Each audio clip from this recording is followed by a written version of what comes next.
मेरे प्यारे नौजवान साथियों, नमस्कार फ्रेंड्स। आज मैं आप सबसे इस विषय पर बात करने जा रहा हूं कि इस बार के प्री एग्जामिनेशन में आपका स्कोर कितना होना चाहिए, यानी कि आपका टारगेट क्या होना चाहिए। इस विषय पर हम लोग विस्तार से बात करेंगे और डेफिनेटली जब मैं बात टारगेट की कर रहा हूं तो इसका संबंध सीधे सीधे जनरल स्टडीज के फर्स्ट पेपर से है, क्योंकि सी सेट का टारगेट क्या होना चाहिए वह आप सब भली भांति जानते हैं। दोस्तों, कट ऑफ मार्क्स आ चुके हैं, पिछले साल के कट ऑफ मार्क्स। सच पूछिए तो वे न केवल दुखद ही हैं बल्कि शर्मिंदगी से भरे हुए भी हैं। शर्मिंदगी जब मैं कह रहा हूं तो इसका मतलब ये नहीं कि मैं स्टूडेंट्स के स्तर की बात कर रहा हूं।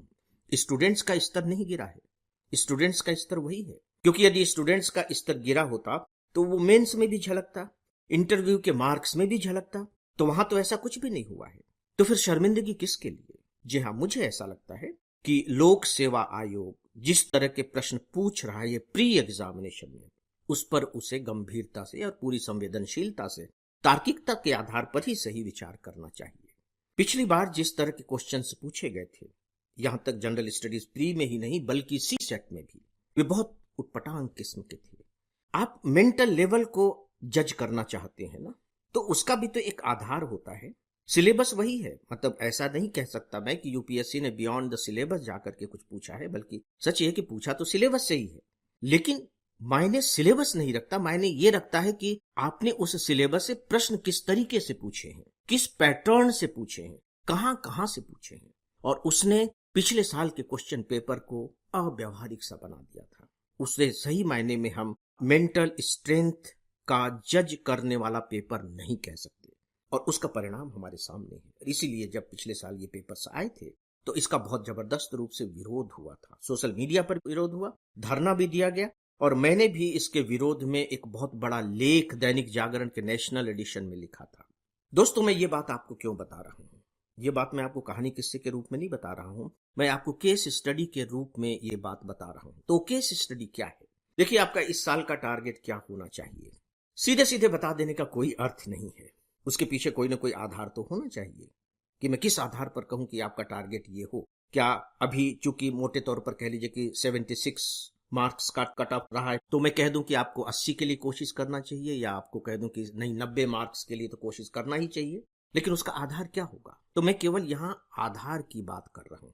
और यहाँ जो मेरे सामने केस स्टडी के रूप में जो केस मौजूद है वह है सन 2013 की मुख्य परीक्षा। सन 2013 की मुख्य परीक्षा, अभी जिस पैटर्न पर आप तैयारी कर रहे हैं, मुख्य परीक्षा की बात मैं कर रहा हूं, ये 2013 में आया, पहला था। तो 2013 के जो टॉपर रहे हैं वो गौरव अग्रवाल है, जो पहले से ही आईपीएस में थे और उन्होंने टॉप किया, इकोनॉमिक्स उनका सब्जेक्ट था। अब आप देखिए कि मेंस में वो कितना मार्क्स हासिल करते हैं। मेंस में, प्री में उनके बहुत मार्क्स हैं, मेंस में हासिल करते हैं जनरल स्टडीज के पेपर में। आप सोच करके देखिए, 338 नंबर 1000 के अगेंस्ट, यानी 33.8%। कॉलेज में भी जो पासिंग मार्क्स ज्यादातर कॉलेजेस में 35% तो हैं।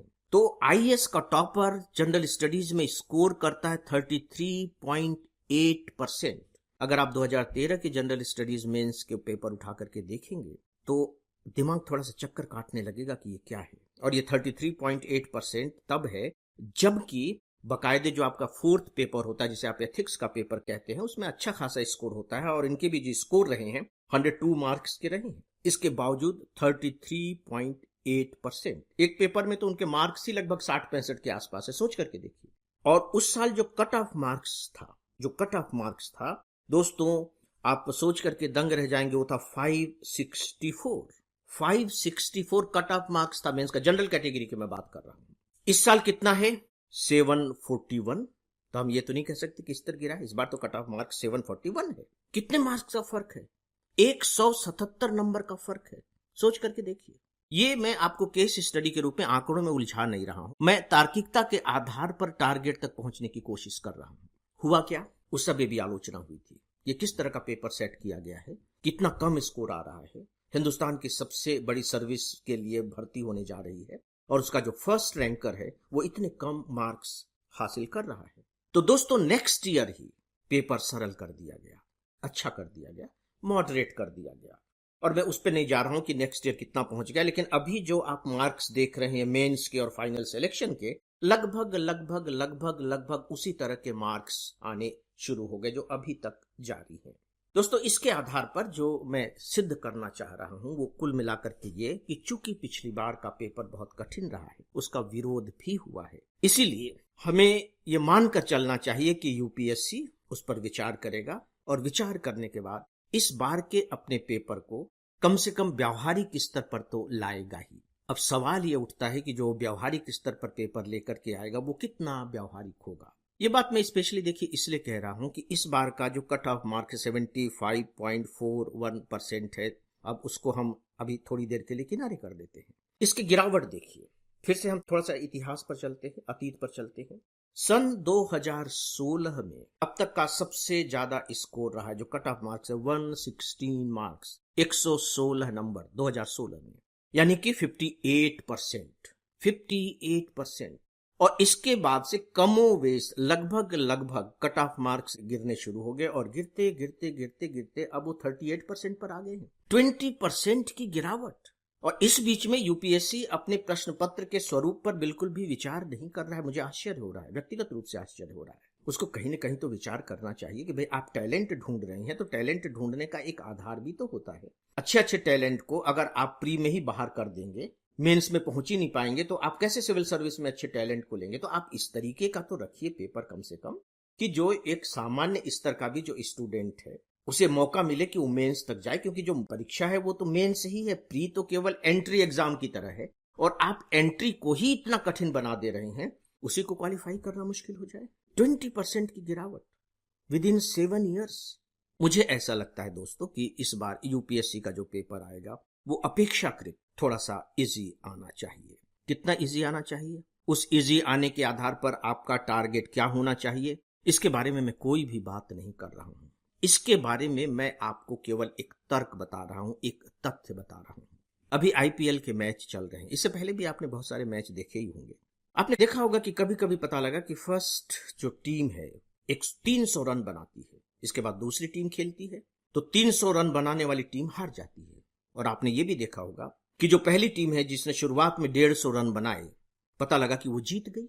तो 300 रन बनाने वाली टीम हार जाती है और 150 रन बनाने वाली टीम जीत जाती है। इसका मतलब क्या हुआ?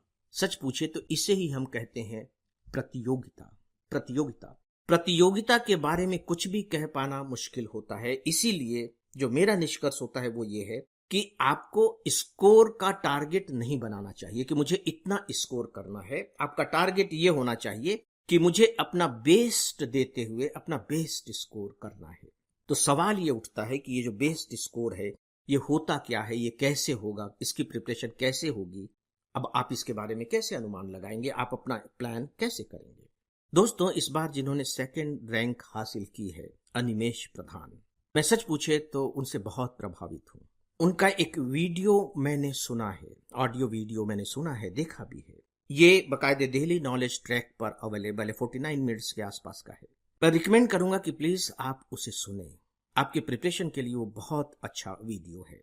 उसमें जो उन्होंने एक बहुत महत्वपूर्ण बात कही है, प्री के ही संदर्भ में बहुत ही महत्वपूर्ण बात कही है। उन्होंने ये बात कही कि उनके पास ज्यादा समय नहीं होता था और फर्स्ट अटेम्प्ट में उन्होंने इतनी बेहतरीन सफलता हासिल की है, तो definitely I would like to salute him.